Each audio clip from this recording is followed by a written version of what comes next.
from Carolina Beach. That is probably a great idea. Kerry Sanders in Carolina Beach. We just got the update from North Carolina Power. 156,000 customers out.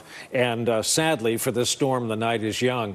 Weather Channel meteorologist Mike Seidel has surfaced in Wilmington, North Carolina. Mike, I know that every spaghetti strand projection for this storm passed right through Wilmington. What have you got going on right now? Well, as you would say, Brian, some pretty sporty conditions. We got into the heavy rain band about an hour ago, and it's been unrelenting. The airport, which is inland, has gusted to 63 miles an hour. Also, rainfall coming down at about 1 to 2 inches an hour. We've already had one report up the coast. Atlantic Beach has had almost 13 inches of rain. It's only Thursday night.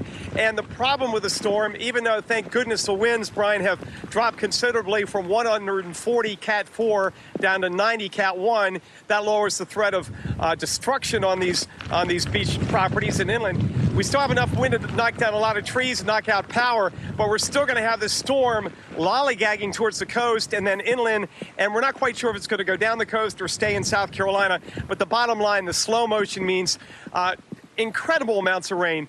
Hurricane Floyd, 19 years ago, next week, I was standing right over there when the eye came over, but down in Southport, Brian, they picked up 24 inches of rain and change. That is the wettest tropical cyclone on record in the history of North Carolina, and we could break it this time very easily because with a slow motion, these rain bands are going to stick around into Saturday for some of us as it weakens and moves inland. Brian? Mike, I get your sporty conditions there. I'm also imagining that a 1 as opposed to a 4 or a 3 is going to make all the difference in the world when the owners of those vessels behind you are able to come down to the marina and find they're still there.